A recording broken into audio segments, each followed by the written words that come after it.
Então, vamos lá, a gente está no item 3, que ele começa a comentar o Nietzsche. E é legal que ele usa referências do Nietzsche, que nós já visitamos aqui, que é o livro do Deleuze sobre o Nietzsche. Ele usa também ele dá a referência final, né? Ele usa o Foucault sobre Nietzsche, usa o Deleuze sobre Nietzsche, e usa os argumentos do Derrida sobre escritura e diferença, que estão numa coletânea de ensaios do Derrida chamada Escritura e Diferença. Então, são referências que a gente já visitou, que já comentou sobre elas aqui nas discussões anteriores. Então, vamos lá, vamos ver onde ele diz assim, logo na primeira sessão. Mesmo na sua oposição à dialética, é preciso que ele dependa da dialética. Pena que o João não veio hoje, porque ele ia ajudar muito a gente nisso, porque o João escreve sobre... Tico, perdão, que página que você está? Página 114. Tá. E essa é uma questão sobre o Nietzsche. O Nietzsche, como Deleuze, escolhe o Hegel como espantalho. Tudo de ruim está ligado ao Hegel, e a grande questão é ultrapassar Hegel, ir para longe do Hegel. E a grande questão é de que o Nietzsche, ele usa aquilo que ele denuncia, ele usa daquilo que ele se afasta. E que essa é uma característica interessante da filosofia do Nietzsche, e que vai ser muito importante para o Blanchot, para viabilizar, num certo sentido, o neutro, porque, no fim das contas, por mais que o neutro não seja um pessimismo, por mais que o neutro não seja um niilismo, por mais que o neutro não seja um decadentismo, por mais que o neutro não seja uma filosofia do peso, né, do negativo, né, no fim, o vizinho de porta mais próximo do neutro são essas formas de pensar. Então, digamos que uma certa aproximação ao neutro, mal feita, mal realizada, ela faz com que essas preocupações se tornem preocupações principais, e com que esse tipo de sentimento negativo, ele aflora e se desenvolva. Ou seja, o neutro acaba estabelecendo uma proximidade com o niilismo, acaba estabelecendo uma proximidade com o negativo, acaba estabelecendo uma proximidade com o pessimismo, justamente porque visita essas regiões, que são as regiões menos afirmativas, são as regiões não dogmáticas, são regiões não fideístas, ao mesmo tempo em que as suporta e suspende o juízo a elas. Então, num certo sentido, o que o Blanchot está querendo mostrar é de que esse uso e desuso do Nietzsche da dialética é alguma coisa que aproxima, em alguns momentos da obra do Nietzsche, principalmente os momentos fragmentários, os momentos menos doutrinários da obra do Nietzsche, o Nietzsche ao neutro. Por quê? Porque essa indecidibilidade entre o niilismo e o não niilismo, né, não estar no niilismo, usar o niilismo e não estar no niilismo, essa espécie de oscilação entre uma coisa e outra, abre um espaço que o Blanchot percebe como um espaço que o neutro ocupa, né?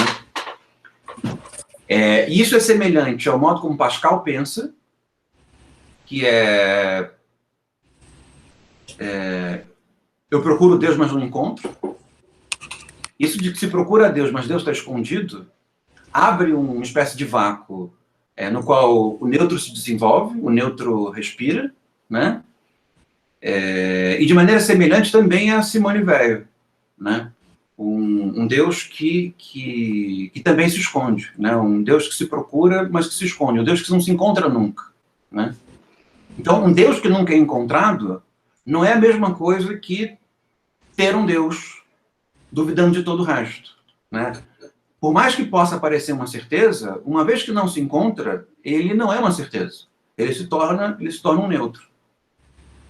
Então, essa maneira de perceber em pensamentos que seriam pensamentos dogmáticos, momentos em que esses pensamentos começam a falhar, né?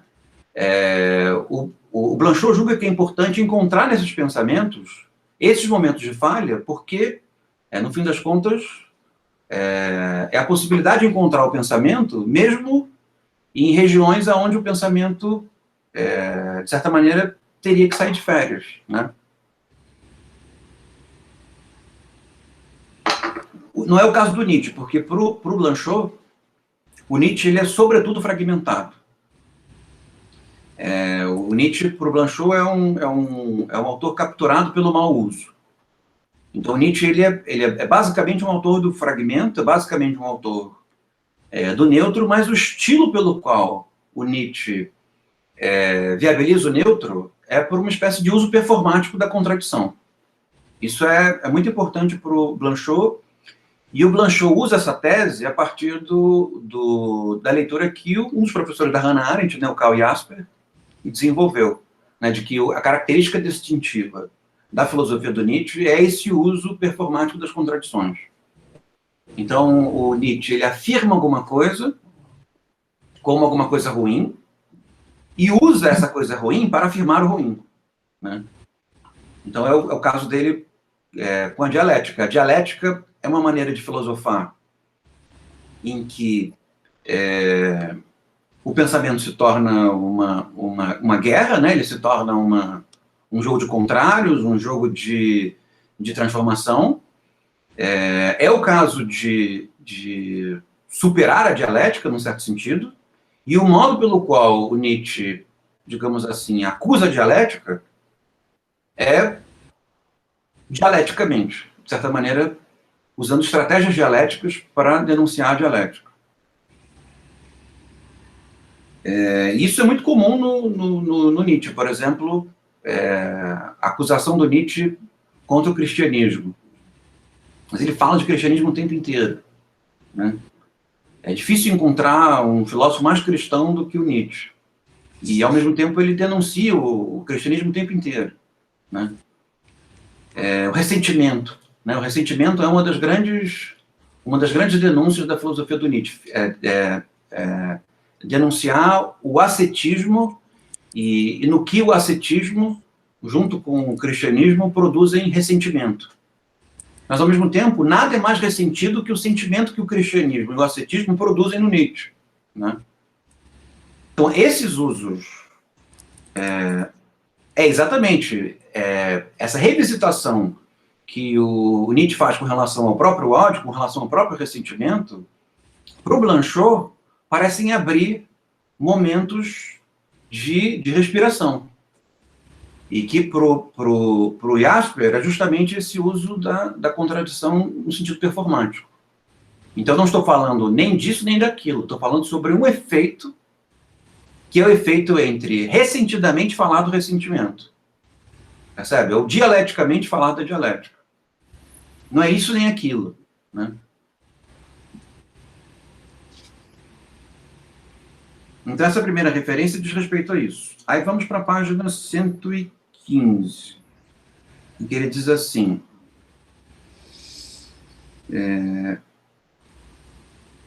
há duas falas em Nietzsche. Uma pertence ao discurso filosófico, o discurso coerente que ele às vezes desejou levar a bom termo com ponto uma obra de envergadura, análoga às grandes obras da tradição. Isso é onde o Blanchot acusa o Nietzsche de ter derrapado, né? Momentos em que o Nietzsche não estaria à altura de si mesmo, usando a mesma expressão que o Nietzsche utiliza para acusar outros filósofos. E aí ele diz assim: podemos considerar seus textos fragmentados elementos desse conjunto. Não. Os comentadores a reconstituem. Podemos considerar seus textos fragmentados elementos desse conjunto. O conjunto conserva a sua originalidade e seu poder. É essa grande filosofia em que se acham levados a um alto grau. Não é isso que eu quero, não. Eu quero a parte de baixo. Admitamo-lo. Admitamos que o discurso contínuo esteja por detrás dessas obras divididas. Acontece que Nietzsche não se contenta com isso. E mesmo que uma parte de seus fragmentos possa ser referida a essa espécie de discurso integral, é evidente que este, a própria filosofia, já foi sempre superado por Nietzsche, que antes o supõe que o expõe, a fim de falar mais adiante, segundo uma linguagem totalmente outra, não mais a do todo, mas sim a do fragmento, da pluralidade, da separação. Esse é o modo do Blanchot beneficiar esse tema que é importante para o neutro, que é a fala ensaística, né, a fala pelo fragmento, e de comentar num filósofo que foi profundamente tornado um sistema, que foi fortemente capturado por várias versões possíveis do seu próprio sistema, e um filósofo que, em alguns momentos, apresenta uma pretensão de sistema, o fato de que o fragmento não permite que ele assim o faça. Esse é o ponto. É como se o próprio Nietzsche tivesse empregado para escrever e para falar um elemento formal que se mistura com o conteúdo da sua filosofia, segundo o qual ele desativa a possibilidade dogmática dos seus enunciados. Esse é o ponto.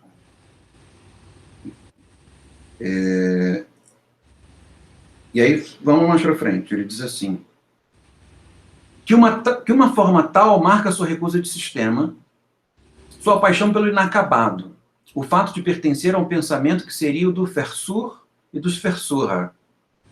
É o singular e o plural. Que ela esteja ligada à mobilidade da pesquisa, ao pensamento viajante, o de um homem que pensa caminhando segundo a verdade do caminhar. Sobre isso não resta dúvida. Que ela pareça próxima do aforismo é igualmente verdade. Isso do Nietzsche flertar com o aforismo diz respeito ao Nietzsche colocar um pé dentro e um pé fora, né? De certa maneira, ser aforístico para transformar o aforismo num fragmento. É igualmente verdade, pois há concordância em que a forma aforística é a forma em que ele sobressai. O aforismo, citando Nietzsche, em que sou o primeiro dos mestres alemães, é uma forma de eternidade. Minha ambição é dizer em 10 frases o que outro qualquer diz num livro. Não diz num livro. Aí segue mais um pouco. Mas será verdadeira essa sua ambição? O termo aforismo estará à altura do que busca? Está querendo dizer que, mesmo quando Nietzsche se orgulha de ser o mestre do aforismo, na verdade, ele é o mestre do aforismo para mostrar a insuficiência do aforismo.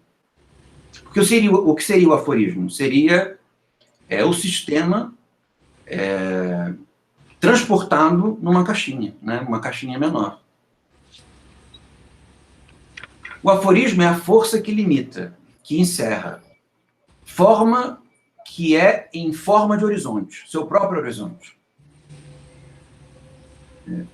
E aí vamos para o final dessa sessão. Ele diz assim, fala única, solitária, fragmentada, mas a título de fragmento já completa, inteira nesse despedaçamento e de um brilho que não remete a coisa alguma estilhaçada, revelando assim a exigência do fragmentário, que é tal que a forma aforística não poderia conver-lhe.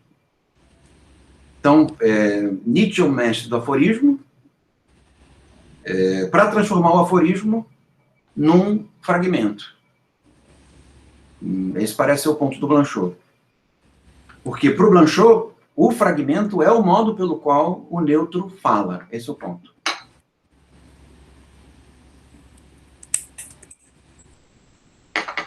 O fragmento, seguindo mais para frente, no parágrafo seguinte, ele diz assim, o fragmentário não precede o todo. Percebe? O ensaio não prepara o sistema, né? O fragmentário não precede o todo. Lembrando Lukács, por exemplo, ou lembrando Schopenhauer, que faz com que os ensaios orbitem em torno de um sistema, né? Não há relação entre o fragmentário e o todo.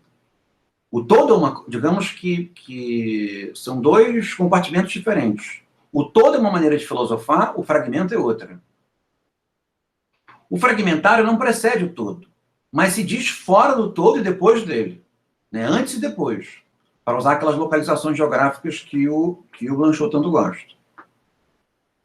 Quando Nietzsche afirma nada existe fora do todo, mesmo se ele pretende aliviar-nos de nossa particularidade culpada e também recusar o julgamento, a medida, a negação, pois não podemos julgar o todo, nem medi-lo, nem compará-lo, nem, sobretudo, negá-lo.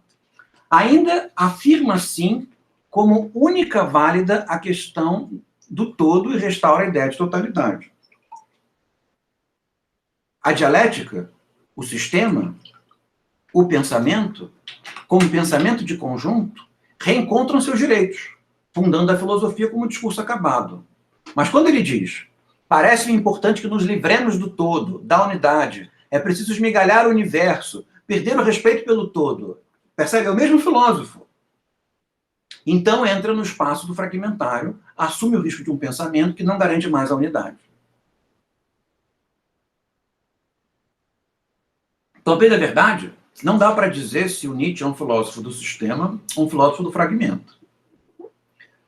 Mas o Blanchot diz que essa maneira de proceder beneficia o fragmento.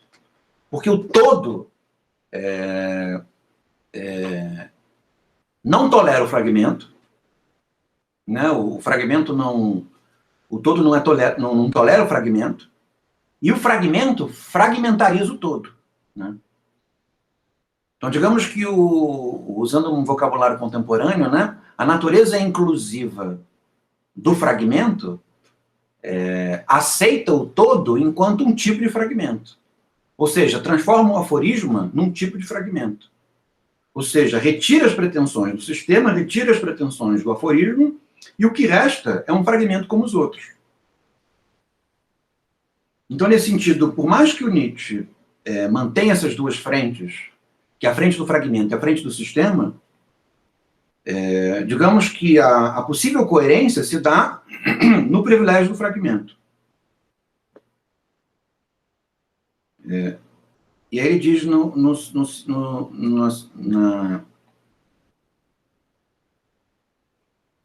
eu ver onde... Aí segue para frente, na seção que começa assim, a fala fragmentária. Aí vamos para... As afirmações contraditórias são o momento do trabalho crítico. Ele está interpretando a definição do Jasper sobre o Nietzsche de que a contradição e a natureza performativa da contradição é o elemento central do pensamento do Nietzsche. As afirmações contraditórias são um momento do trabalho crítico. Nietzsche ataca o adversário de vários pontos de vista ao mesmo tempo, pois a pluralidade de pontos de vistas é precisamente o princípio que desconhece o pensamento adverso. No entanto, Nietzsche não ignora que, onde está, é obrigado a pensar, é obrigado a falar a partir do discurso que recusa. Esse é o ponto. É falar de quem o Nietzsche considera um oponente, utilizando a língua do oponente, que faz do oponente deixar de ser oponente, né? Pertence ainda a esse discurso, assim como todos lhe pertencemos. As contradições, então, cessam de ser polêmicas, ou mesmo apenas críticas. Elas visam a ele próprio, em seu pensamento, em seu próprio pensamento. Elas são a expressão de seu pensamento enérgico, que não pode contentar-se com suas próprias verdades sem ensaiá-las, pô-las à prova, superá-las, para depois voltar a elas. Assim, a vontade de potência pode ser tanto um princípio de explicação ontológica, dizendo a essência, o fundo das coisas, quanto a exigência de toda superação e superando-se ela própria enquanto exigência. O eterno retorno é tanto uma verdade cosmológica, quanto a expressão de uma decisão ética, tanto o pensamento do ser entendido como devenir, etc. Essas oposições dizem uma certa verdade múltipla, que é a necessidade de pensar o múltiplo quando queremos dizer o verdadeiro de acordo com o valor, mas multiplicidade que tem ainda relação com o um, que é ainda a afirmação multiplicada do um. Deixa eu ver aqui. Comi mosca. Quando afirmamos que o fragmento não precede o todo, mas outra forma de pensar, fazer filosófico, mencionou Lukács. Para o Blanchot, no Alma, o fragmento precede o todo? O ensaio precede e sucede o todo, né? O ensaio, o fragmento, ele se dá antes ou depois. Por que o Lukács ele espera o Godot, espera um sistema? Porque ele desconhece, digamos assim, as implicações, a interesse das implicações do tipo de pensamento que ele desenvolve. Esse é o ponto. Ele desconhece parte das implicações da forma que ele adota, né? E tem a ver com isso, por exemplo, se tornar possível abandonar essa forma de pensar de alguma forma, né? Na verdade... Sem conseguir, obviamente, mas assim, né? Na verdade, o que a presença do ensaio e do fragmento faz na obra do Lukács, por exemplo, é uma espécie de desautorização constante ao sistema. É o que faz com que o Lukács não pura e simplesmente consiga abrigar a sua obra de juventude, mas ele tem que se descrever como um autor com fissuras, né? De tal maneira que até um determinado momento não conta mais. Só conta a partir de um determinado momento para frente. O que o ensaio vai dizer é que a presença do ensaio nessa trajetória, e o Lukács parece ter percebido bem isso depois, desautoriza o sistema. Esse é o ponto. Transforma o sistema numa parte do fragmento. Mas foi isso que eu não entendi, Tico, porque se isso é verdade, e me parece ser verdadeiro, e se ele mesmo se dá conta, né, e de uma certa forma reconhece a unidade ao seu pensamento de um jeito, uma unidade deflacionada, né, não unidade como sistema, mas unidade como contínuo numa mesma produção. Isso.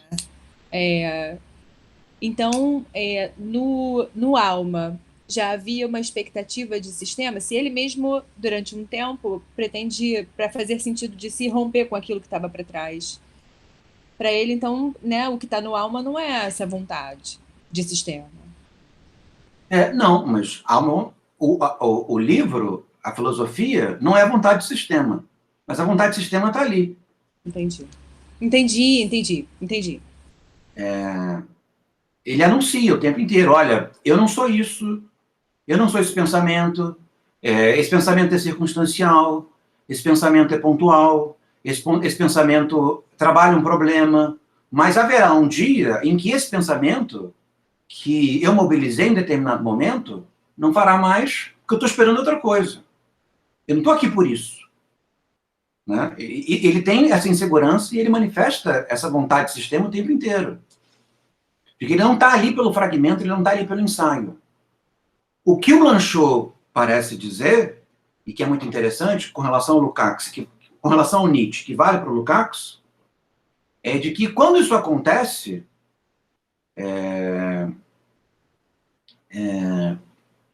percebe? Isso que se faz antes do sistema é que é o pensamento. E o que confere sentido ao sistema é o fato de que ele pode ser fragmentarizado. Esse é o ponto.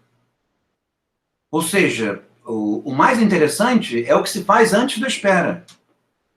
E aquilo que chega depois da espera, na verdade, só faz sentido a partir da lógica da espera, da lógica anterior à espera. Então, nesse sentido, o elemento interessante da espera não é o que é recebido depois, mas de que aquilo que foi recebido é a mesma coisa que se fazia antes. Né? Então, sei lá, como uma encomenda do correio. Você vai encomendar o correio para chegar àquilo que vai ser o divisor de águas na sua vida. Mas o que chega é mais do mesmo, esse é o ponto. Esse é o ponto. Porque o que é o mesmo, o mais do mesmo? O mais do mesmo é um fragmento. O mais difícil é descobrir o fragmento. Então, qual é a verdadeira espera? A verdadeira espera é o autor do sistema esperar o fragmento. Porque no momento em que chegar o fragmento, o sistema passou a ter um sentido. Que não seja simplesmente o sentido de querer agarrar, de produzir sistematicidade, de produzir verdade, coisa dessa natureza. Então, o que é relevante para o Blanchot, na filosofia do Nietzsche, principalmente, é o fato de que o Nietzsche joga completamente com isso, de esperar um sistema, nesse sentido, o Nietzsche também espera um sistema, há momentos em que ele afirma isso, atacar os sistemáticos e atacar os filósofos de sistema se valendo do modo pelo qual o sistema se desenvolve. Então esse é o sabor da filosofia do Nietzsche, de que o procedimento que ele adota é um procedimento que o leva novamente ao fragmento. Esse é o ponto. Ou seja, atacar o dialético, a dialeticidade, leva ao fragmento. Atacar a religião com a religiosidade, leva ao fragmento. Atacar o ressentimento com o ressentimento, leva ao fragmento. Ou, falando de Pascal da Simone Weil, procurar Deus e não encontrar, leva ao fragmento. Aquele que só procura Deus e o Deus nunca chega, acaba fazendo fragmentos. Esse é o ponto. A única maneira pela qual o fragmento não existe é uma filosofia completamente vinculada ao sistema.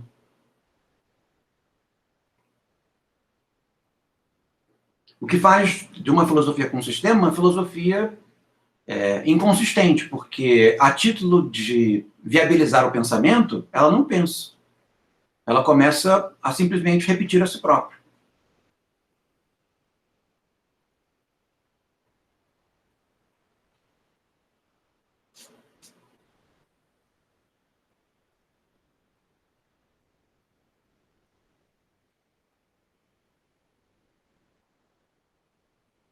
Ele diz assim, da página 117 à página 118. Ali onde a oposição não opõe, mas sim justapõe,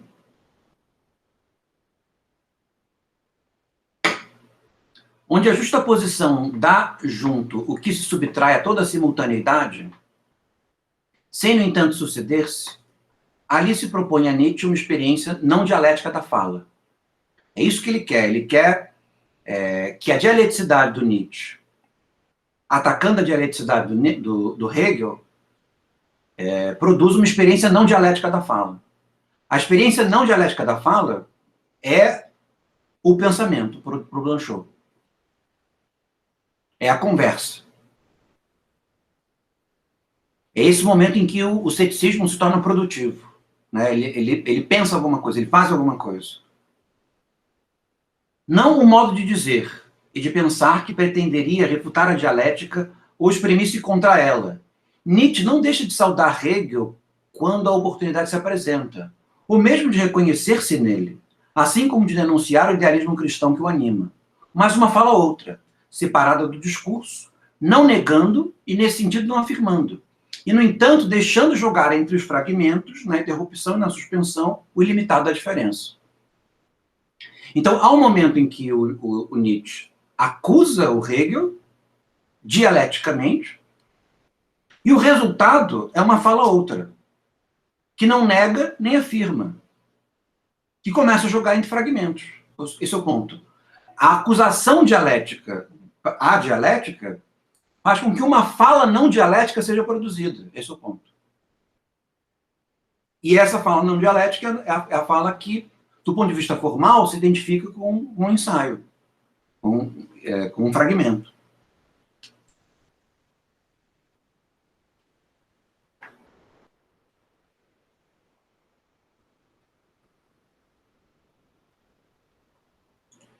Na página 118, do finalzinho, ele diz assim: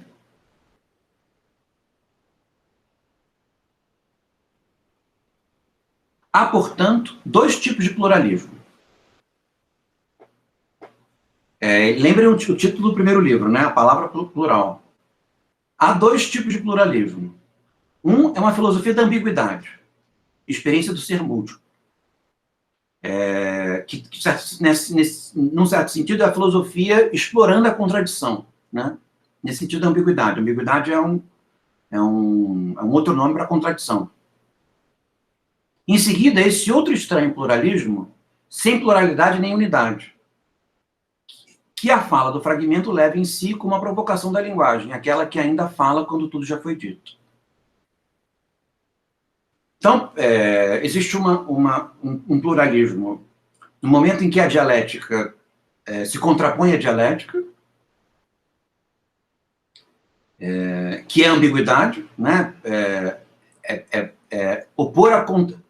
Opor a negatividade à filosofia negativa, né? E um outro tipo de pluralismo que na oposição da negatividade ao negativo, como o próprio Hegel faz, desenvolver uma fala outra, uma fala fragmentada, com componentes paradoxais, que permite que o pensamento se mostre não pura e simplesmente como combate, né?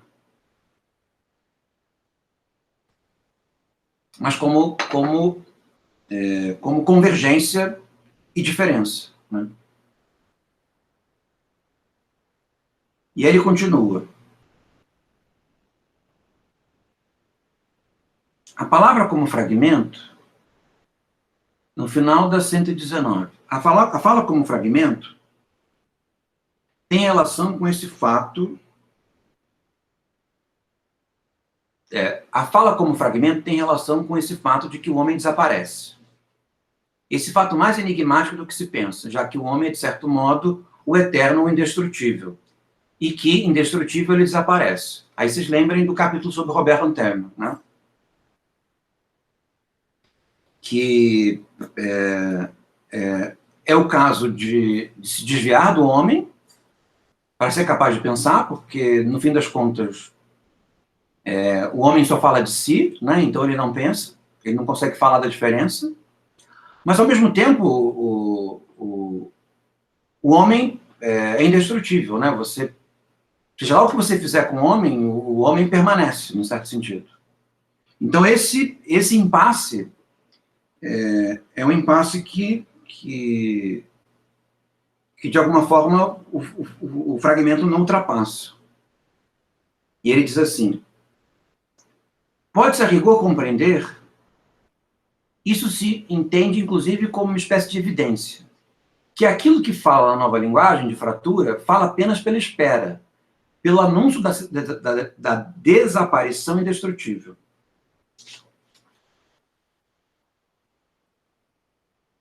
Esse ponto aqui.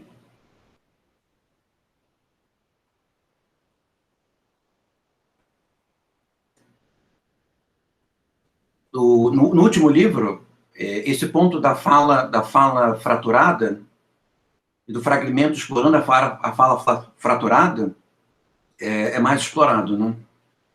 Num certo sentido, o efeito retrospectivo do último livro para esse vai dar, eu já passei meus olhos, né? Vai dar o efeito de que o que viabiliza a possibilidade de encontrar o neutro no Nietzsche, na Simone Weil e no Pascal é o fato de que há fratura ali, né? São falas fraturadas. Ou seja, aonde o dogma produz uma fratura, o neutro pode se desenvolver. O neutro pode se compor, digamos assim. E é isso que o neutro faz quando lê uma filosofia dogmática. O neutro procura uma fratura. E se a fratura não estiver lá, a fratura pode ser produzida pela oposição do dogmatismo ao próprio dogmatismo. Os modos do dogmatismo é ele próprio. A dialética, o negativo, o sistema, o sistema.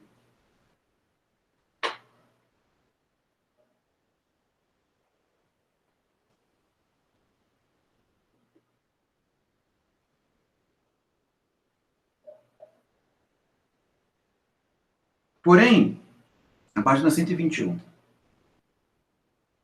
Porém, mesmo se essa espécie de aproximação se justifique em parte, não podemos ainda decidi-lo. Tenhamos em mente que não basta substituir contínuo por descontínuo, plenitude por interrupção, reunião por dispersão, para nos aproximarmos da relação que pretendemos receber dessa linguagem outra. Ou, mais precisamente, descontinuidade não é o simples reverso do contínuo. Ou, como ocorre na dialética, um momento do desenvolvimento coerente. Aí lá no final ele diz assim: a fragmentação é o próprio Deus, aquele que não tem nenhuma relação com o centro. Não suporta qualquer referência originária e que, em consequência, o pensamento do mesmo e do um, o da teologia, assim como de todos os outros modos do saber humano, o dialético, não seria capaz de acolher-se em falseá-lo. Isso é curioso, né? A fragmentação, ela pode acolher o um. Mas ela pode acolher o um quando ela leva a fratura ao um, tornando o um fragmentado. Esse é o ponto.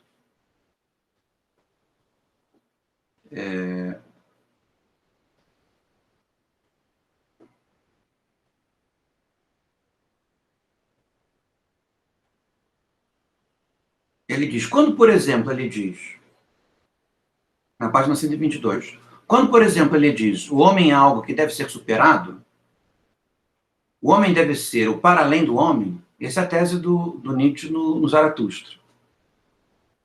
E na obra dele toda, né? Mas principalmente no Zaratustra. Ou então, de modo mais notável, o próprio Zaratustra deve superar-se. Ou ainda o niilismo vencido pelo niilismo. O ideal ruindo do ideal. É quase inevitável que essa exigência de superação, esse uso da contradição e da negação, por uma afirmação que mantém o que ela suprime, desenvolvendo, recoloca-nos no horizonte do discurso dialético.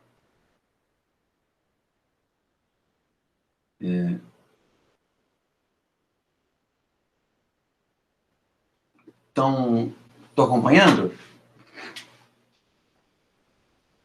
Aí no final ele diz, o comentador que hegelianiza Nietzsche não poderia, nesse sentido, ser refutado.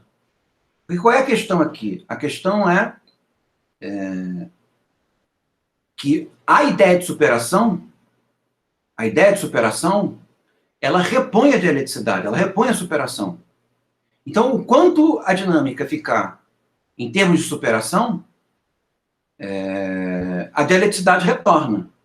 Enquanto o dualismo permanecer num certo sentido, o sistema retorna, né?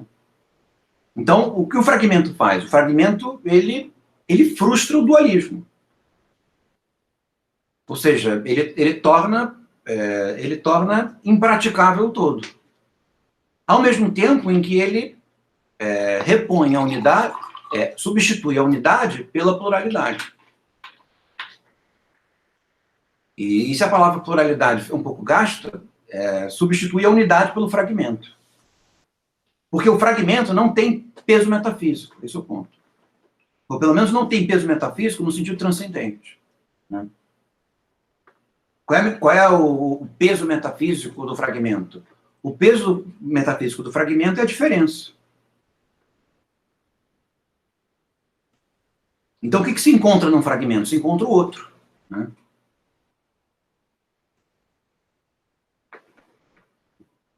Quem é que pensa no fragmento? Quem pensa no fragmento é o outro. No Alma, Lukács contra o fragmento ao afirmar a provisoriedade do que está ali na obra, enquanto um pouco antes. Veja se é possível dizer isso. Nietzsche visita o próprio ódio através do uso das formas que ele odeia. É o que você disse, né? É o que ele disse, né? Blanchot disse. Fala ressentido do ressentimento e com isso produz fragmento. É isso aí. Isso. Usa o ressentimento contra o ressentimento, né? Isso. Ele fica ressentido com o ressentimento, que é uma contradição. No Alma, Lukács contra o fragmento ao afirmar a provisoriedade do que está ali na obra, enquanto espera pelo sistema. Mas a fala do alma é fragmentária. Por isso, ao falar contra o fragmento, através da fala pelo fragmento, produz fragmento. Na verdade, eu não sei se o Lukács propriamente fala contra o fragmento. Eu tenderia a dizer que em nenhum momento ele denuncia o fragmento. Não. Em nenhum momento ele denuncia o ensaio. É como se isso fosse o que se fizesse enquanto o sistema não vem. Uhum. Percebe? É por isso que eu botei o contra entre aspas, porque eu acho que o máximo que ele faz é afirmar uma certa provisoriedade da forma que está ali, né? Enquanto se dá a espera. A minha dúvida era mais sobre se é possível especular se ao se afirmar, né, a provisoriedade daquela forma fragmentada, pela forma fragmentada, ele não produz algo que seja distinto daquilo que ele diz que espera, que é o sistema, né? E, por outro lado, quando ele encontra o seu sistema, ele passa a denunciar, aí sim passa a denunciar a forma fragmentada, os autores, né? E com isso ele não produz fragmento, ele produz reafirmação do sistema que ele um pouco avança, né? Um pouco levando em consideração o que você disse, né? Nessa prática de pensar, né? O ressentimento, pelo ressentimento contra o ressentimento, pela dialética contra a dialética. E o resultado dessa forma de pensar é o fragmento. Se, ao contrário, se acusa essas formas de pensar pelo sistema, o que se produz não é a possibilidade de pensar sobre elas, senão o que se produz é mais sistema. Exatamente. Na verdade, a tentativa, a partir do sistema, para falar do fragmento, é tentar definir o fragmento como um momento de espera do sistema. Né? Quando o Lukács começa a pesar mais nas tintas, ele começa a chamar o fragmentário de burguês. Irracional. Irracional, burguês, fascista. Porque são as formas que não se permitiram completude lógica dentro de um sistema. Né? São aquelas formas que, para serem utilizadas e para serem pensadas, é preciso que se vá para o lado de fora. Esse é o ponto. E começa a ver isso por toda parte, começa a ver isso no... E, num certo sentido, é a maneira como ele compreende o capitalismo, é como ele compreende tudo. É uma espécie de grande fora. Né? É o estilhaçamento da subjetividade, esse é o grande fora. O Kafka é um grande fora. Ele compreende o Brecht, assim. E o que o fragmento diria? Só há um grande fora. O que existe é um grande fora. E quando você vai para o lado de dentro... Que é a dimensão metafísica do fragmento, né? O peso Exatamente. metafísico do fragmento. E quando você vai ao lado de dentro, o lado de dentro é simplesmente um fora claustrofóbico. É um fora que não se quer ser fora. Quer se abater, né? E se eu oponho o fora ao fora, que é o que faz pensar, se eu oponho, na verdade, se eu oponho o dentro ao dentro, o que eu terei é a fratura, e a fratura repõe no lado de fora. Então é como se tudo levasse ao pensamento, tudo levasse ao lado de fora. Mas, ao mesmo tempo, os esforços de manter o lado de dentro, de interromper o fragmento, fossem plúrimos, né, e eficientes. Né? Parece que existe uma eficiência em se produzir espaços fechados, existe uma eficiência em se produzir unidade, porque existe um vínculo de eficiência do dentro com a autoridade, com a regularização, com a estabilidade, com esse tipo de promessa que o lado de dentro oferece. Então, eu estou usando dentro e fora porque essas são as categorias que o Blanchot utiliza. O fragmento, ele está do lado de fora, esse é o ponto. Você sabe, Tico, eu fico muito desconfortável de imaginar que o Lukács não tenha visto isso, não tenha percebido. Eu acho que ele Ele, de percebe. alguma forma, criou para si uma tensão permanente e criou obstáculos ao gesto que lhe era mais precioso, que era o de pensar. E aí eu não consigo não aderir a uma coisa que eu particularmente acho brega, que é de Aham. pensar nisso através da trajetória política dele, como uma espécie de sacrifício intelectual, mediante o reconhecimento da necessidade de avançar aquele todo como um todo necessário. Mas essa não é uma boa explicação para o pensamento de ninguém, né? Mas é muito menos de alguém daquele tamanho, né? Mas eu não consigo imaginar, porque ele é muito fino, né? Não, e tem uma dinâmica paradoxal, que é a mesma dinâmica paradoxal que se encontra no pensamento do Hegel. A partir do momento em que tudo for lado de dentro, o dentro é um tipo de fora, né? Então, digamos que uma dinâmica doutrinária ela se expanda de tal forma em que não haja formas fragmentadas, só haja formas sistemáticas, o sistema se torna o próprio fragmento, né? Mas por uma outra trajetória. Então, de certa maneira, o pensamento ele retorna depois de um movimento expansivo que leva o lado de dentro de maneira a eliminar qualquer possibilidade fora, né? Nesse sentido, eu acho que o pensamento do Hegel e o pensamento do Lukács se afinam nessa mesma pretensão. Nesse sentido, o Lukács é fortemente hegeliano nesse aspecto, né? Que é a ideia de que, digamos que a fragmentariedade pela fragmentariedade, ela nunca produz unidade. Então, ela permanecerá lá de fora o tempo inteiro. Ela permanecerá fragmentária o tempo inteiro. Ela permanecerá pulverizada o tempo inteiro.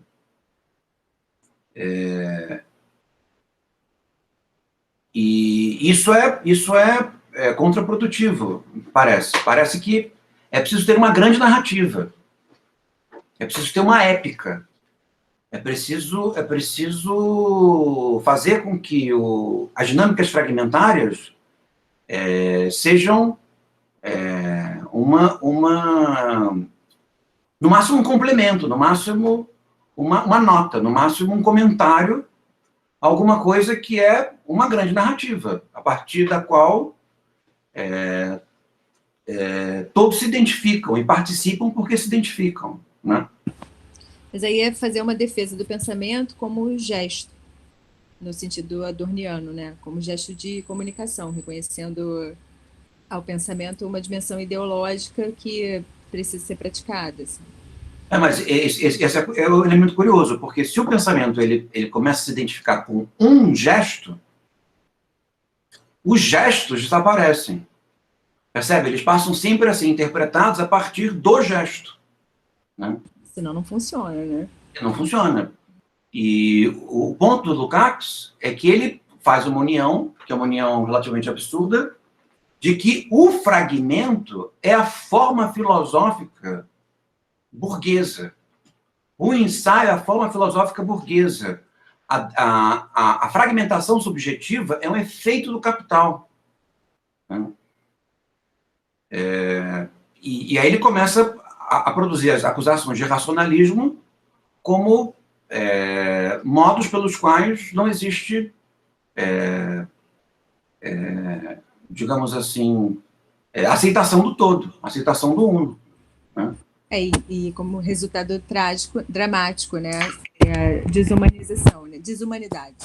Exatamente, como se a desumanização fosse, na verdade, um efeito do fragmento, da pluralidade, da diversidade, da diferença. Como se a diferença fosse o problema.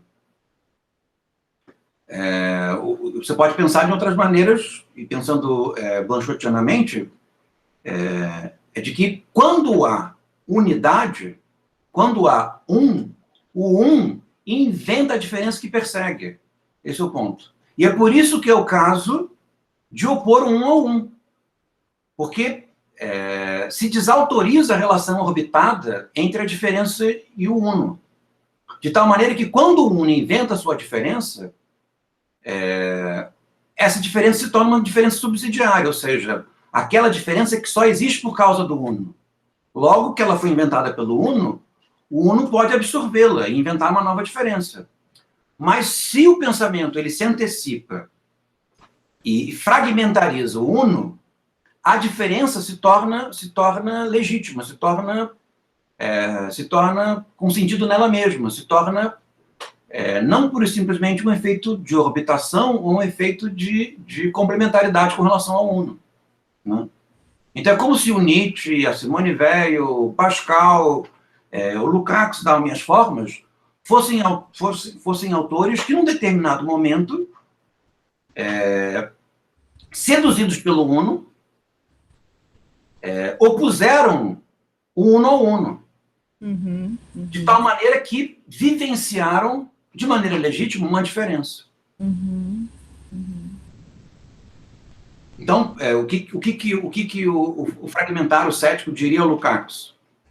De que a diferença não é feito do capital. A diferença é o modo pelo qual se resiste ao capital. Porque o capital, ele reproduz um tipo de uno. Na verdade é engraçado falar, mas são dois unos, um lado de dentro contra outro lado de dentro. E o resto é o lado de fora. E o lado de fora? O lado de fora é o que não coube.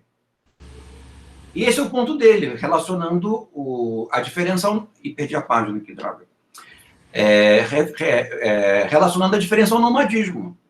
Porque o que sobra? O que sobra somos todos nós que, enquanto pensamos, ficamos transitando, tentando fugir de um uno do lado do uno do outro lado. E a quantidade, seja lá os unos que tiverem por aí. O máximo que nós conseguimos, tendo a presença do uno, é habitarmos o uno e mostrarmos a sua inconsistência. E como que mostramos essa inconsistência? Opondo o uno ao uno, de modo a fraturá-lo.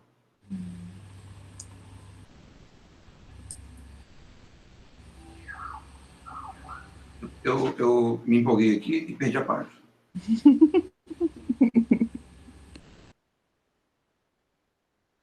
Fez sentido para vocês?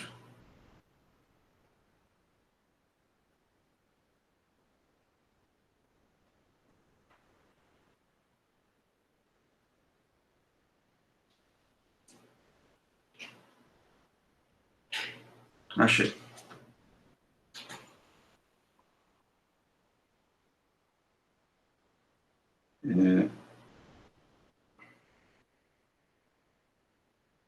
Vamos continuar? Então, na página 122. A fala do fragmento não é a fala na qual já se designaria como que empontilhado, em branco, o lugar em que se situaria o super-homem. Ela é a fala de meio termo. Isso se referindo à referência do Heidegger, né? A referência do Heidegger é de que não se fala do ser, mas se fala do ser barrado, mas se fala em cima da linha que barra o ser.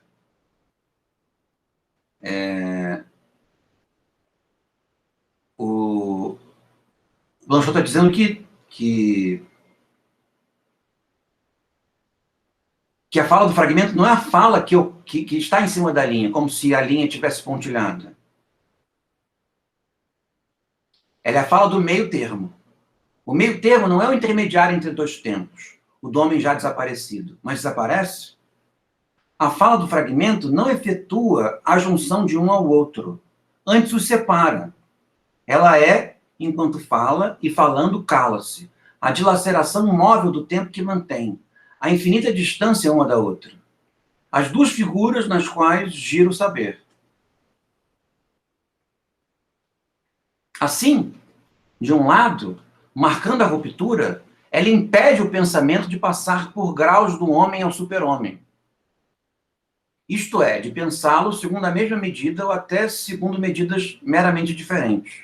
Isto é, de pensar-se ela própria segundo a identidade e a unidade. É justamente a unidade e a identidade que precisam ser fraturadas. Elas não podem ser superadas. É preciso suspender o juízo a elas. Esse é o ponto. Por isso ele fala entre, né? É preciso pensar entre elas. Não adianta superar, inventar alguma coisa que supera a unidade. Porque nada supera a unidade que não a própria unidade. De outro lado, ela marca mais do que a ruptura. Se a ideia de superação é entendida, seja num sentido hegeliano, seja num sentido nietzschiano, criação que não conserva, mas destrói, não bastaria Nietzsche. Se pensar não é somente ultrapassar, se entende primeiramente a afirmação do eterno retorno como um fracasso da superação, será que a fala fragmentária nos abre essa perspectiva? Permite-nos falar nessa direção? Talvez, mas de um modo inesperado. Não é ela que anuncia a ronda por sobre em si mesma. Não anuncia nada. Não representa nada. Nem profética, nem escatológica. Quando ela se anuncia, tudo já foi anunciado. Inclusive a eterna repetição do único. A mais vasta das afirmações. Seu papel é mais estranho. É como se a cada vez que o extremo se diz, ela chamasse o pensamento para fora. Não para além. Essas indicações espaciais são muito importantes para o Blanchot. Então, não é mais além, é para fora. O Nietzsche tem um livro com esse título, né? Além do bem e do mal. Não é além do bem e do mal, é fora do bem e do mal.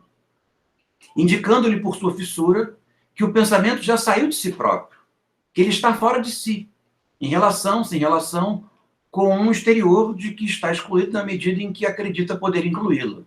E cada vez, sinceramente, faz dele, na verdade, a inclusão que se fecha.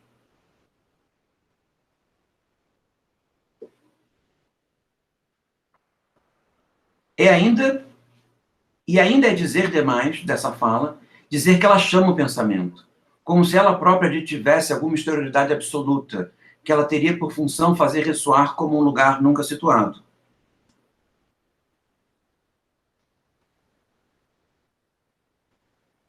Ela não diz nada de novo em relação ao que foi dito. E se sugere a Nietzsche que o eterno retorno não poderia ser a afirmação última, não é porque ela afirmaria alguma coisa a mais, é porque ela a repete sob o modo de fragmentação.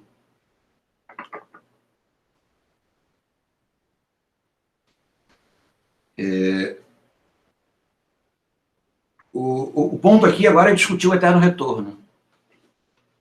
Porque o Nietzsche ele pensa o Zaratustra, né,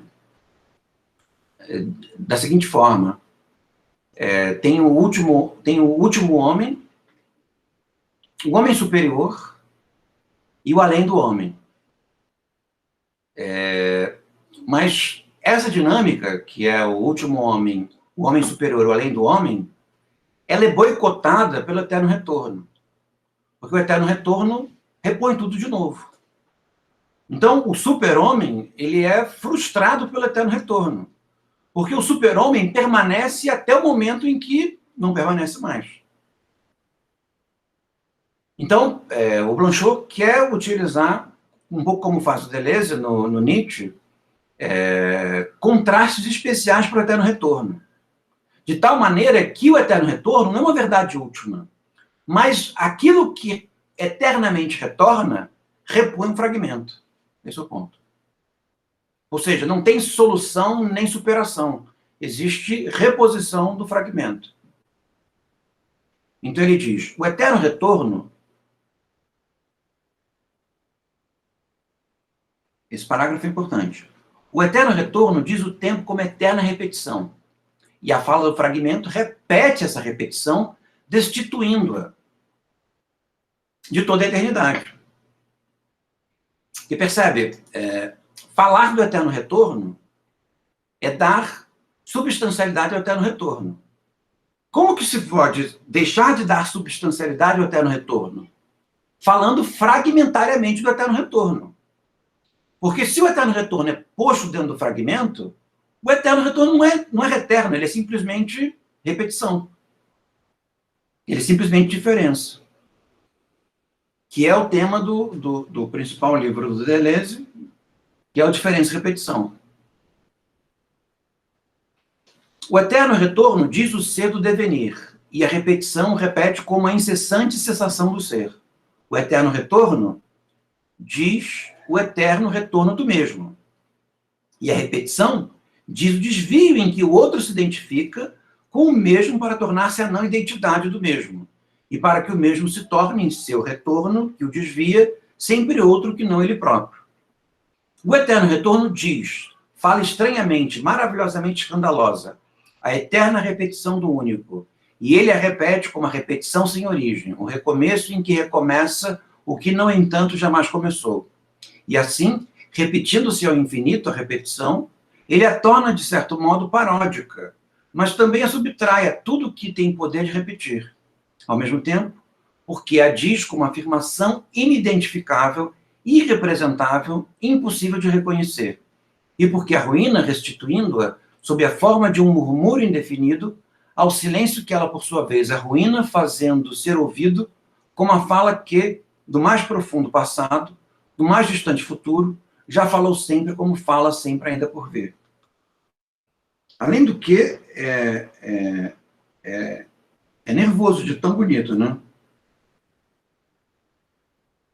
Deixa eu ver aqui. O fragmentário cético diria ao Lukács que o fragmento não é resultado, mas a forma mesmo de resistir ao capital, que é o uno. Porque a fala que resiste ao uno é a que produz fragmento. Opor ao ressentimento uma fala ressentida, por exemplo. Se é certo isso, a fala que resiste ao capital não seria a fala do uno e não a do fragmento? Eu acho que do ponto de vista paradoxal, sim. A resistência imediata ao capital é a fala, a resistência imediata, né? A resistência imediata ao capital é uma espécie de contraposição ao uno. Mas o que faz é uma contraposição do uno ao uno, né? Mas o que faz com que o uno adquira vigor, digamos assim, é de que o uno oposto ao uno seja fraturado a ponto de nada mais ser do que um tipo de fragmento. E não que com isso se afirme um outro uno, né? Exato. Entendi. Então, pensando assim, qual é o nosso grande conflito atual? É o capital contra o Estado, né? Porque nós não conseguimos resistir ao capital sem o Estado. O Estado serve de contraposição ao capital, né? Mas o Estado, enquanto contraposição ao capital, ele é muito frágil diante do capital, né? O que pode o um uno que se compreende diferencial, que é o capital, né? Porque o capital utiliza estratégias diferenciais, né? Ele é multiforme, contra um uno velho e parado, e um uno ineficiente. Ele não pode nada. No fim das contas, a única coisa que o uno consegue fazer quando se contrapõe ao uno é estabelecer um vigor a partir das suas formas de fragmentaridade. Ou seja, quando o uno nada mais é do que um efeito de superfície dos fragmentos. Ele nada mais é do que um fragmentão, né? Um fragmentão sólido, fixo, que serve de empecilho para alguma coisa cuja velocidade é muito rápida, né? Então, o capital, onde o capital ganha? Na velocidade. Então, nós opomos um fragmentão para diminuir a velocidade. Mas o que faz com que o Estado tenha vigor, né? O uno tenha vigor? O fato de que há uma velocidade imensa dentro dele, né? E uma velocidade imensa que é imensa porque ela está do lado de fora, né?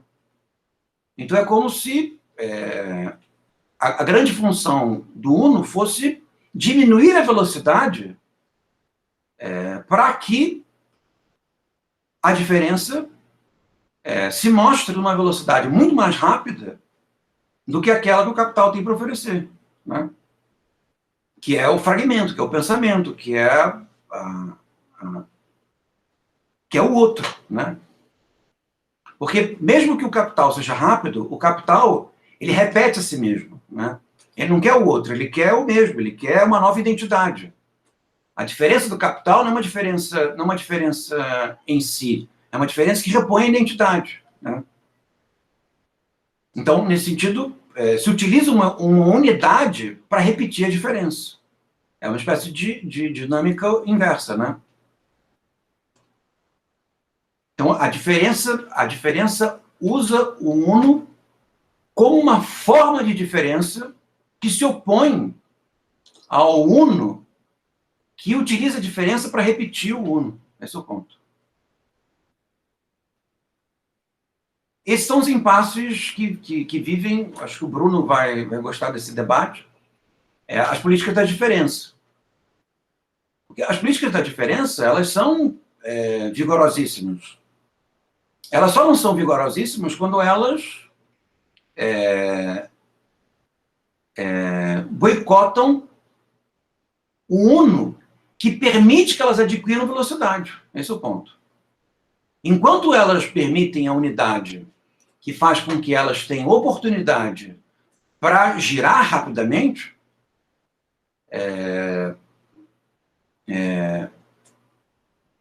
aí elas são perfeitas.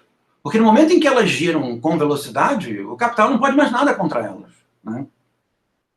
Esse é o ponto. No momento em que alguma coisa adquire velocidade, o capital deixou de ser ameaça, né?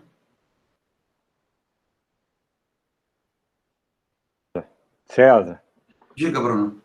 Agora, você não acha que esses últimos debates específicos que a gente teve, eles não correm o risco de cair num certo voluntarismo, que eu acho que não é exatamente, pelo menos na primeira parte, a direção que o Blanchot especificou, né? Quando ele chama atenção para a experiência do obscuro, para a palavra fugidia, como algo que involuntariamente acontece, né? Então, eu acho, não sei, que a gente pode refletir também até que ponto uma linguagem de resistência entra nessa linguagem do Blanchot, né?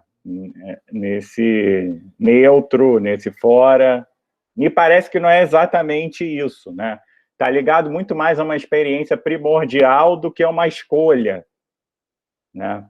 Você até citou em um momento que havia a gente poderia suspender o juízo perante uma direção do Uno, né? Mas será que é possível isso nos termos do Blanchot, né? Porque a suspensão do juízo é uma escolha, né? E me parece, eu não sei, assim, isso é uma pergunta mesmo, mas é uma dúvida, assim, que me parece que o encontro com o fora tem um caráter muito mais involuntário do que a possibilidade de uma escolha.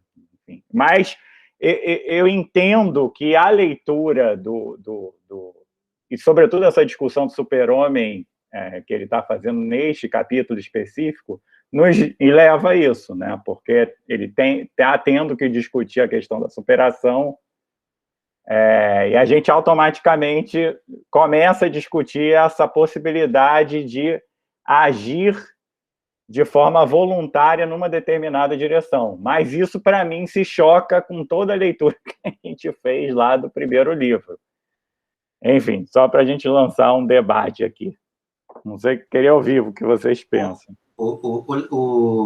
Você está claramente do ponto. E, para mim, esse segundo livro do Blanchot é o Blanchot dizendo o seguinte: o que se faz quando tem muita vontade? O que se faz com a vitalidade? O que se faz com o desejo? Porque, no fim das contas, tem alguma coisa aí, né? Tem alguma coisa na voluntariedade, tem alguma coisa no desejo, tem alguma coisa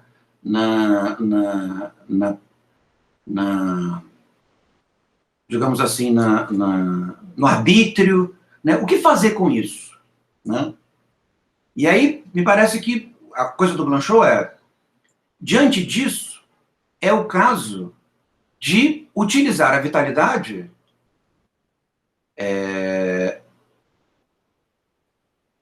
que retorna sobre a vitalidade. Esse é o ponto. Então, o que fazer com a vitalidade? Fazer com que a vitalidade retorne à vitalidade. O que fazer com o negativo? Produzir uma contradição, produzir uma ambiguidade. Fazer o negativo se voltar contra o negativo. O que fazer com o fideísmo? Fazer o fideísmo voltar contra o fideísmo. Porque nesses movimentos em que o sistema uno se volta sobre si, abre-se a oportunidade do neutro. Esse é o ponto. Então, mas o neutro está sempre sob o risco de virar ordem de novo, né? Esse que é o grande problema, por isso que não tem superação. Não, por isso que não tem superação. E o mais interessante é de que quando o neutro ele aparece, nesse uso da vitalidade sobre si, do homem sobre si, coisa dessa natureza, quando o neutro ele aparece,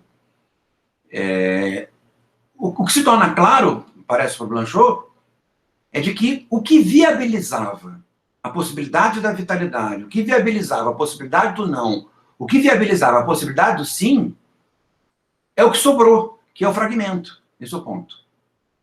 É o que sobrou, que é o pensamento, que é o que sobrou, que é a diferença. Então, nesse sentido, é curioso, porque você começa a ler o Nietzsche, e esse capítulo é sobre isso, né? Nós começamos a ser tocados por um ânimo nietzschiano.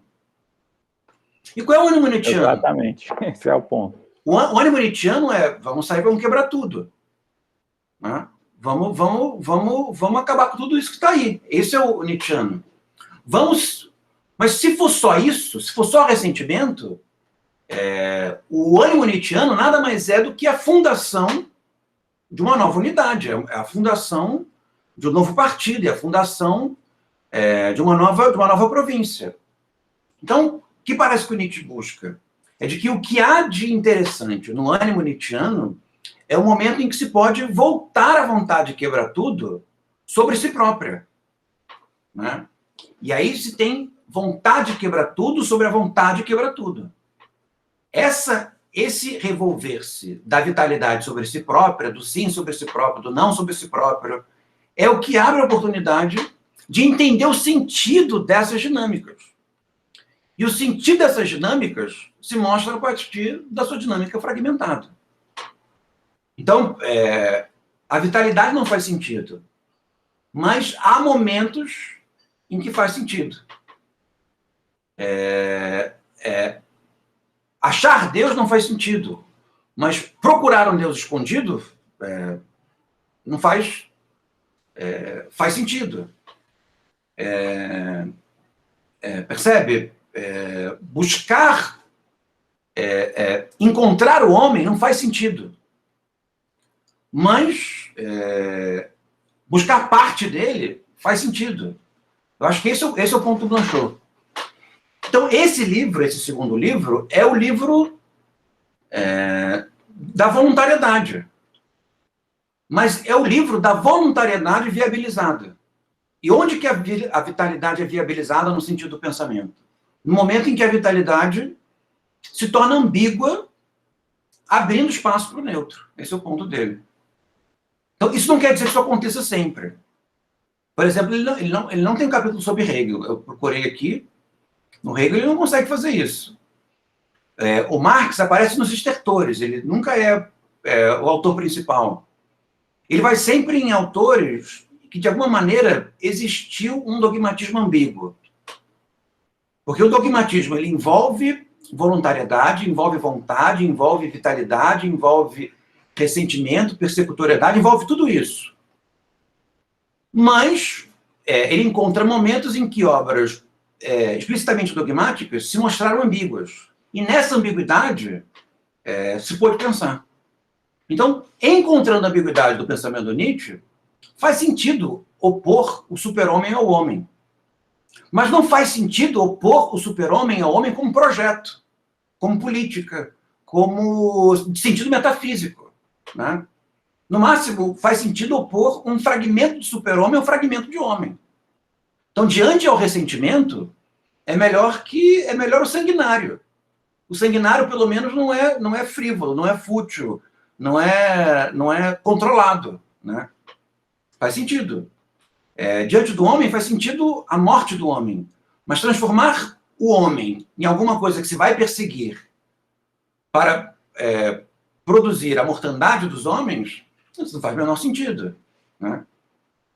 Então, nesse sentido também que ele utiliza o Nietzsche como uma espécie de debate sobre os destinos da alma alemã. Porque é como se no Nietzsche, principalmente pelas capturas que o nacionalsocialismo teve com relação à filosofia do Nietzsche, digamos assim, abrigasse um grande projeto de superação, ao mesmo tempo que nesse grande projeto de superação houvesse uma ambiguidade na qual projetos de superação não fazem sentido. Ou seja, quando que projetos de superação fazem sentido? Quando não fazem, esse é o ponto. Quando filosofias da superação encontram uma ambiguidade que as neutraliza. Encontram uma ambiguidade que as obstaculiza, que as, como eu posso dizer, que as boicota, esse é o ponto. Porque nesse momento do boicote, nesse momento do obstáculo, nesse momento da ambiguidade, é que o outro surge. E aí é possível pensar. Então nós estamos atrás do super-homem. Opomos o super-homem ao super-homem. Procuramos a ambiguidade do super-homem. O que sobra? Sobrou o outro. E aí é possível pensar. Né? Agora, a suspensão do juízo, ela não é bem voluntária, né? Digamos que uma certa instrumentalização da suspensão do juízo pode talvez ser voluntário, mas o que é voluntário é oposição. Percebe? Opor super-homem a super-homem é voluntário. Opor negação a negação é voluntário. Opor vitalidade a vitalidade é voluntário. A suspensão do juízo é o que, involuntariamente, para falta de uma palavra melhor, as oposições, esse processo de anulação das oposições produz. Por isso, o começo é o cansaço, que é um cansaço de opor. Né? Eu já opus unidades a unidades, eu já opus verdades a verdades, eu já opus diversas dinâmicas. E isso produz um cansaço que me leva à suspensão do juízo. Esse é o ponto. Se a suspensão do juízo não é espontânea, a única maneira de chegar à suspensão do juízo é pela oposição. É por esse estado que a oponibilidade produz. Então, ela não é voluntária. O que é voluntário é o ambiente no qual ela aparece. Se ela não é espontânea. Né? Então, nesse sentido, ou ela é simples, ou ela advém do trabalho. No fim das contas, o que nós lidamos é a suspensão do juízo derivando do trabalho. Porque essa suspensão do juízo simples é uma espécie de sabedoria, né? É a pessoa que sem filosofia, sem sistematicidade, entende que não existem superioridades intrínsecas, não existe algo melhor do que o outro, de maneira intrínseca, de que o que existe são circunstâncias que se comparam, né? Uma espécie de sabedoria, né? E aí não se mostra linguisticamente, não se mostra sistematicamente, não se mostra filosoficamente, não encontra frases. Né? E nem sequer precisa da consciência do fragmento para usar o fragmento. Né? É a sabedoria. Mas, Ô, professor, diga, Marcelo, sabia que você ia gostar disso. você acha que o Blanchot fica buscando muita polarização? Que me faz me lembrar muito o Buda. Buda, ele buscava essas polarizações para obter uma posição agnóstica acerca de posições metafísicas. Ele pegava o sim, o não, aí depois do resultado dessa polarização, ele obtinha um agnosticismo, que é comparado com a suspensão do juízo. Não, mas a questão da oposição não é o efeito lógico da oposição. A questão da oposição é a ambiguidade que nasce da oposição. Então ele não busca uma polarização, Blanchot? Digamos que ele contrapõe algo a algo. Que é diferente de polarização.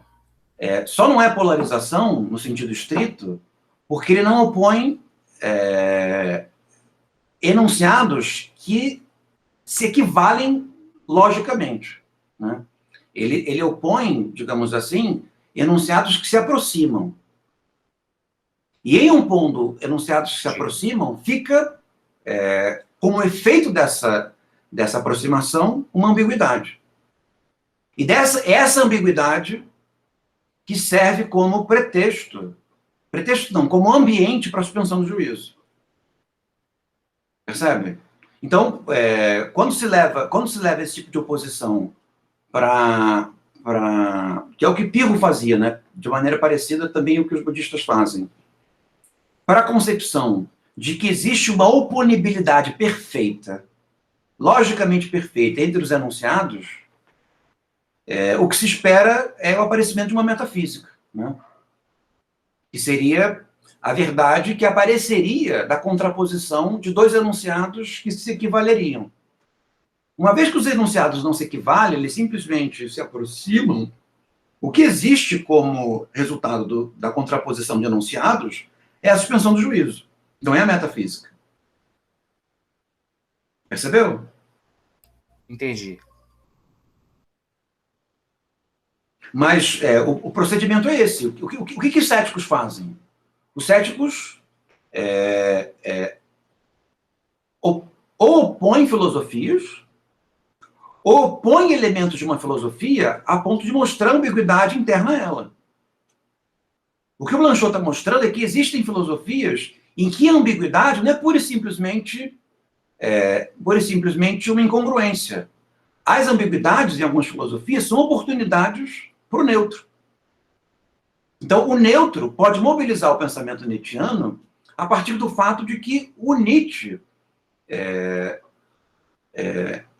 digamos assim, já mobiliza uma filosofia em que a ambiguidade tem lugar, nesse ponto. Não é preciso levar ou deixar. O Pedro fez uma pergunta boa, que não é oposição dialética. Perguntou, não é oposição dialética? Não é oposição dialética. Porque a oposição dialética, ela produz superação. A oposição dialética é opor o branco ao preto, aí vem o cinza. A oposição dialética é opor proletariado e burguesia, que produz alguma outra coisa, produz socialismo, produz comunismo. A oponibilidade dialética entende que na experiência existe uma metafísica segundo a qual as oponibilidades produzem movimento. E as oponibilidades produzem movimento, mas produzem movimentos que lhes são intrínsecos. Esse é o ponto. Então, nesse sentido, a oponibilidade pura e simples, que seria também a oposição de equivalência lógica, como os religiosos fazem, não é como o cético produz. Não é como o cético procede. O que o cético procede? Ele procede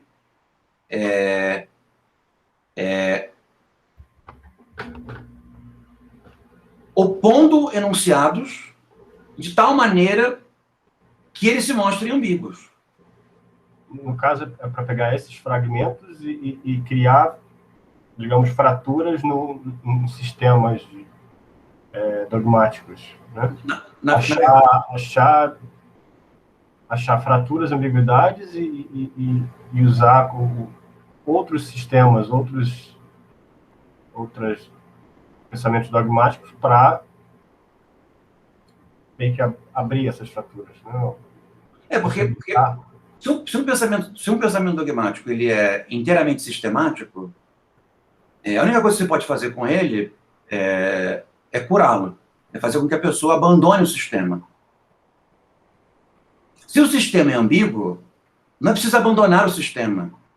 É preciso, pura e simplesmente, perceber as ambiguidades do sistema e utilizá-las. Porque as ambiguidades do sistema trazem consigo a natureza fragmentária do pensamento. Você está falando do Hegel, é justamente por isso, né?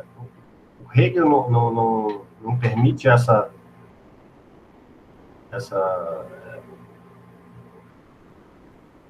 o Hegel não permite essa ambiguidade, a possibilidade de você usar outra dogmática para perceber essa ambiguidade.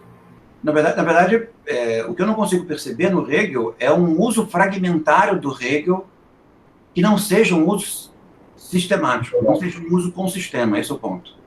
Então, mesmo quando se usa o Hegel fragmentariamente, o Hegel se expande dogmaticamente.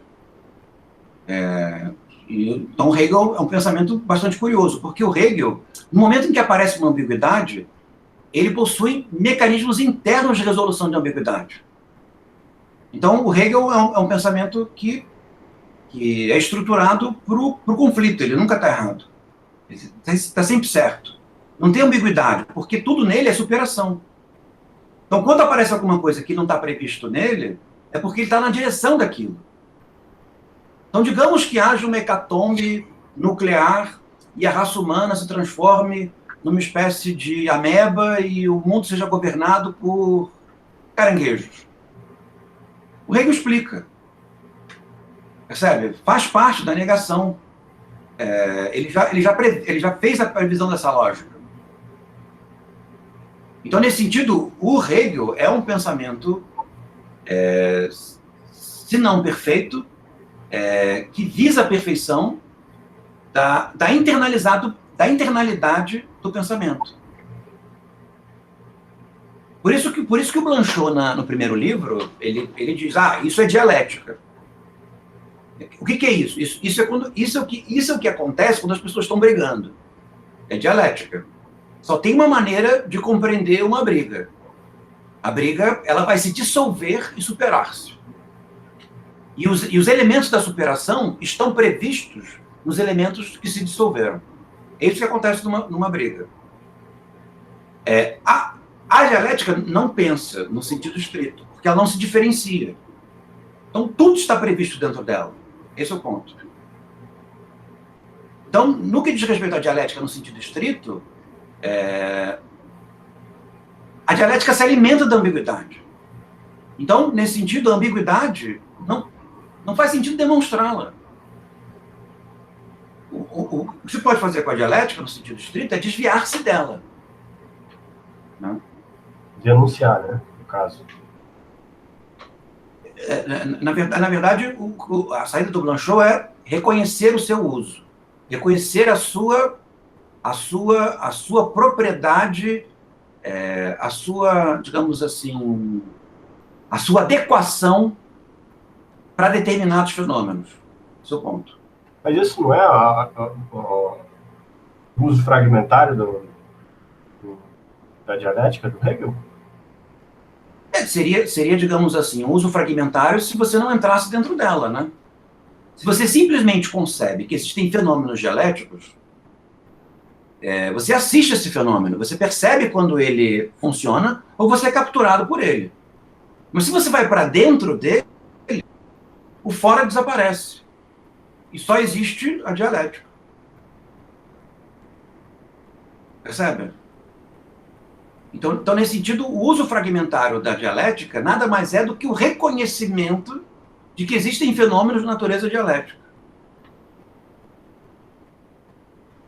E o ponto é de que os fenômenos de natureza dialética, eles vão produzir as suas superações. O ponto é que não há muito o que fazer com relação a eles. Logo, não dá para pensar dentro deles. Por isso é preciso desviar-se deles para pensar a diferença. É porque todo vai, só complementando, César, todo vazio que é criado pela dialética, que seria interessante para o Blanchot, é automaticamente preenchido por uma reconciliação, por uma síntese. Esse que é o problema. O espaço vazio não subsiste. Ele é automaticamente preenchido por alguma resolução. E esse é justamente esse vazio, essa fratura, a gente pode usar aqui vários termos, que interessa ao Blanchot. Tem que permanecer não preenchido, justamente. É um buraco negro. Não sei se o César concorda. Enfim, só uma complemento. O que me parece ser um complemento. Concordo, acho que é exatamente isso. E agora, o interessante do Blanchot é que ele não tá dizendo que só é possível pensar no neutro. É possível pensar também em filosofias que não se pretendiam neutras, mas que mostraram as suas ambiguidades. Então, filosofias ambíguas, pensamentos ambíguos, permitem que se pense nele. Esse é o ponto. A despeito da sua pretensão ao sistema, é possível pensar nele, pensar com ele, utilizar os seus fragmentos para pensar. Isso é bem interessante, porque é bastante plural, né? É possível... não é porque houve uma pretensão, uma vontade de sistema, que o sistema se realizou. Esse é o ponto do Blanchot. E por isso o neutro pode se ocupar deles. Encontrar neles esse ponto de ambiguidade, esse paroxismo. E realizar efeitos de pensamento para alguma coisa que se pretendia reprodutora de si, reprodutora da sua própria identidade. Mas assim, eu fico em dúvida de como é possível desviar da dialética hegeliana. Se eu fico, a imagem que me veio na cabeça foi um buraco negro que tem o Event Horizon, né? Você passou perto, né, de uma determinada distância do buraco negro, ele te suga.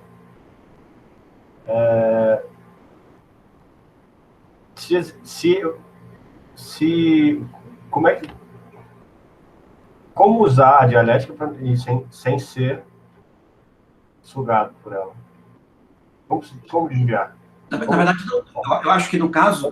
Como perceber o fenômeno? No caso, não se usa dialética, né?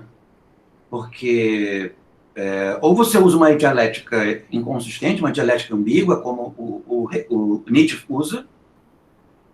Na verdade, você reconhece a dialética. Você percebe ela operando e não mexe nela. E isola. Eu acho que é um pouco isso. Você se desvia dela. Você não habita a dialética, você se desvia dela. Esse é o ponto. E como é possível que é a sua segunda pergunta, né? Como é possível existir uma vez que existe a dialética? No fim das contas, o que o Blanchot julga é que pensar é aquilo que nós fazemos enquanto a dialética não nos consome. Porque se a dialética é verdadeira e ela é expansiva, chega um momento que ela vai nos consumir. Então, o que a gente faz enquanto nós não vamos ser consumidos? Nós vamos pensar. O que de melhor nós podemos fazer enquanto a dialética não vem?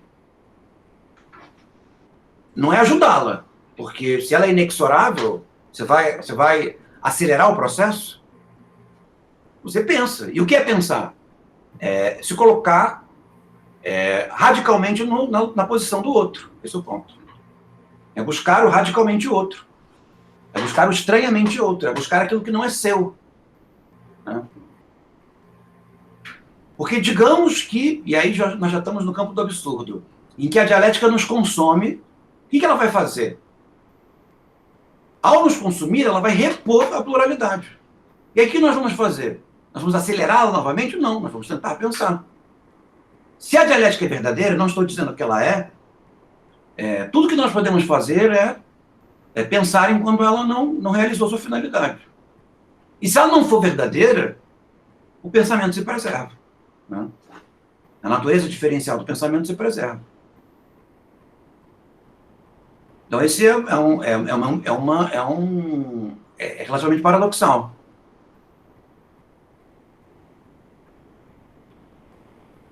Então, o que o Blanchot admite é o reconhecimento de que determinados fenômenos estão se comportando dialeticamente. Se determinados fenômenos estão se comportando dialeticamente, você tem duas opções. Ou você se desvia dele, ou você se comporta dialeticamente. E aí, como que se comporta dialeticamente? Você precisa usar o negativo internamente àquela dinâmica, participando dela. Ou você pode, como Nietzsche, opor um tipo estranho de negativo, que não é completamente negativo, ao negativo, para fraturar a dialética.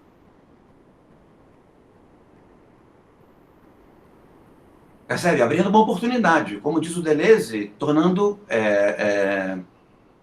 tentando encontrar um possível, né? O professor, Diga, Marcelo. no caso assim do ceticismo, há uma diferença entre contradição e contrário? Ele está relacionado à ambiguidade? Essa diferença não é importante para o ceticismo, mas uma vez que se lida com a dialética ela entende que existe a realidade da contradição e na realidade da contradição existe um efeito produtivo, né? Se não se admite a realidade da contradição, só o que há são contrários e uma aparência de contradição. Então, do lado de fora, fora da dialética, só há contrários, não há contradição. Porque não existe identidade, não existem essências. Se não existe essência, não existe uma oponibilidade metafisicamente perfeita. Para existir contradição, é preciso que haja essa oponibilidade metafísica, né? Então é por isso que o Hume diz que nós não encontramos contradição na experiência, mas os filósofos pensam como se ela existisse. Para usar o como ser que você gosta, né? Filósofos dogmáticos são filósofos do como ser. Por quê? Eles lidam como se houvesse a identidade, como se houvesse a contradição, mesmo que não se tenha encontrado nada disso na experiência. Então, se você quiser realizar uma forma de pensar como se a contradição fosse verdadeira, os efeitos vão ser efeitos dialéticos. Pode-se dizer que a dialética talvez seja uma filosofia do como ser, cuja autonomia não pode ser desinventada, né? Ela é de tal maneira eficiente, porque ela se alimenta da contradição, que não se consegue desinventá-la, né? Ela realiza efeitos se crendo nela ou não se crendo nela. É um pouco como o Capital também, né? O Capital é um como ser que não se consegue desinventar, ele só produz efeitos produtivos. Tudo que se opõe ao capital, o capital incorpora e multiplica, né? O que você vai fazer com relação ao capital? O Blanchot diria que é a mesma coisa que você faz com relação à dialética. Você se desvia dele, ou tenta encontrar nele, ou opõe a ele unidades de mentira, né, como o Estado, para ganhar tempo, ou tenta fraturá-lo para ter oportunidade de pensar durante algum tempo, enquanto o capital não vem.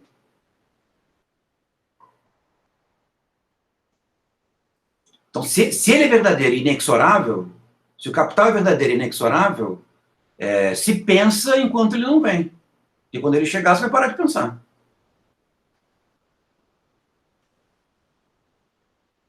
Então, no caso do ceticismo, a ideia de contradição e contrário não se relaciona. Ou que nem as filosofias de Marx ou Hegel. Que o Marx faz muito uso, né, da contradição e do contrário, né? Tipo os manuscritos econômico-filosóficos.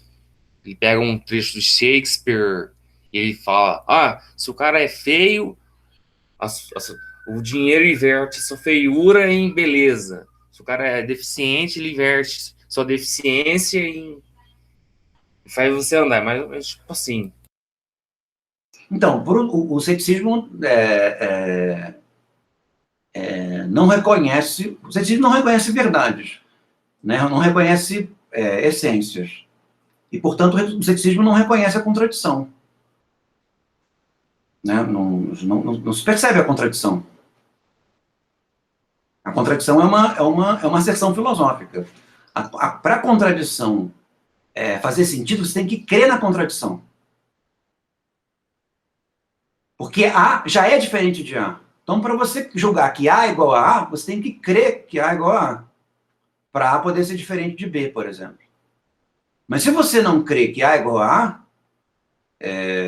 A pode ser parecido com B.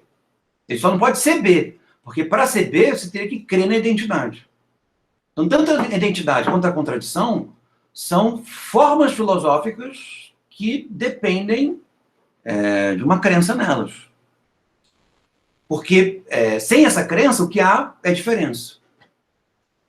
Ou seja, nada é idêntico a si próprio. Só existem aparências. Entendeu? Professor? Diga, Iago. Estava esperando você. Esse debate nervoso. Eu fiquei, cara, 1 hora porque eu entrei no link errado. Aí eu falei, o tio Kira não avisou nada, o que eu tô fazendo aqui sozinho? Aí depois que eu consegui... Bom, mas... Tem 2 links mesmo chegando toda semana, tá rolando. Toda semana eu percebo e vejo certo e entro. Agora, eu comi mosca. Então, são 2 links. Um que nós vamos e o outro a gente não pisa. É deixar o fora ali, né? Exatamente. A contradição é interessante porque Deleuze mesmo, né? A obra toda parece que Deleuze é um dualista, né? E ele, todo momento, está estabelecendo contradições. No final, no Neoplatôs, entre o sedentário e o nômade. Mas, na verdade, Deleuze não está apresentando contradições. Né? Porque, no final, ele diz... Você começa sempre, então eu quero ser um nômade, né? Um pensador nômade. Mas aí ele diz, mas a evolução só acontece no sedentário. Né? Porque é o sedentário que consegue territorializar, fazer um Estado, enfim. Então, o avanço se dá, mas o nômade está... Então, são como que 2 momentos, né, de um mesmo processo, né, ou 2 vias de um mesmo processo. Então, às vezes, a gente tem que avaliar bem as contradições para não cair nessa... não, então vamos afirmar a desterritorialização, por exemplo. Não faria sentido. Aí o Tornello são os 3 movimentos, né? Desterritorialização, territorialização... Isso vai novamente ao comentário do Bruno, né? Você pensa, por exemplo, a diferença. Se você for afirmar a diferença, você matou a diferença. Percebe? Você não pode afirmar a diferença. No fim das contas, se pensa, e pensar é diferencial em si. Mas se você afirmar a diferença se torna uma identidade. E se ela se tornar uma identidade, você matou a diferença. Né? É a história do nem o um, nem o múltiplo. Né? A múltiplo é substantivo. Por exemplo, o exemplo que você deu, que é o nômade e o sedentário. Se o nômade está em relação de contradição com o sedentário, alguma coisa surgirá da relação entre os dois. E alguma coisa previsível se dará na relação entre os dois. Percebe? Existe um movimento pelo qual um nega o outro. E para o Deleuze não, um entra em conflito com o outro. Mas não se sabe o que vem deles. E pode não vir nada deles. E se vir alguma coisa deles, pode não ter nada a ver com eles. Esse é o ponto. Percebe? Não é uma contradição. É, no máximo, uma oponibilidade. Ou seja, a relação entre eles se dá, no máximo, como uma relação de contrários. E contrários não são contraditórios. Esse é o ponto. É a pergunta do Marcelo, que é uma pergunta capciosa. Porque o contrário tem a ver com uma oponibilidade superficial. Então, o branco pode ser contrário ao negro. Eles não são diferentes, eles são contínuos, né? A diferença que se dá entre o branco e o negro se dá em função da circunstância, do ponto que você observa, mas eles são contínuos. Agora, se você afirma que o branco é contraditório ao negro, os elementos do branco não estão no negro, do negro não estão no branco. Percebe? E o conflito entre os dois, ou é um conflito em cada um fica na sua, ou é contraditório. E aí funciona a dialética. Retomar o comentário do Capital do Blanchot, é a mesma coisa que o Capital e o corpo sem órgãos, né? No antiético, todo mundo está pensando que o corpo sem órgãos é o final, né? É o fora do capitalismo, mas não. Ele também funciona no regime do capitalismo, né? E a esquizofrenia também funciona, mas ela é o limite do capitalismo, né? Da esquizofrenia, o capitalismo não consegue mais vamos dizer, se agarrar, né? Constituir uma totalidade, mesmo que fragmentada. Isso é uma boa resposta aos comentários do Lukács. Porque o Lukács crê que o capital pulveriza a subjetividade. Mas se a subjetividade for pulverizada, o capital não funciona. Seria uma espécie de resposta deleuziana ao Lukács. Porque o que é a pulverização da subjetividade? É a esquizofrenia completa. E na esquizofrenia completa, não há identidade. Quem é que vai trabalhar? Quem é que vai ser explorado? Quem é que vai multiplicar os ganhos? Percebe? Então, se o capital realiza aquilo que o capital pretende, que é a pulverização, ele boicota o capitalismo. É claro que isso do ponto de vista do raciocínio. Isso produz alguns malucos que são os aceleracionistas. E aí os aceleracionistas querem, então vamos esquizofrenizar todo mundo, que aí o capitalismo desaparece. Só que nós juntos, né? Vai todo mundo junto. Então não é muito legal. Mas esse é um comentário que serve à crítica do Lukács, né? Lukács crê que o capital tem um efeito de esquizofrenia que produz uma literatura esquizofrênica, que é Kafka, que é Brecht, que é tudo que nasce dali. O que não é literatura esquizofrênica é uma literatura que ainda é burguesa ou socialista. É Thomas Mann, Dostoiévski, são grandes narrativas. Então, se o capital... Aí você poderia dizer a lá Deleuze, se o capital realiza essa pulverização da subjetividade, a própria literatura desaparece. Percebe? A literatura enquanto instrumento burguês desaparece. Que os autores desaparecem. A autoria desaparece. Tem sentido? Gente, eu estou cansado. Vamos parar por aqui? Ó, nós estamos na página 124. Ninguém esquece, tá? Ninguém solta a mão de ninguém esquece. Eu criei a pasta, tá? Como é que eu uso essa pasta, Pedro?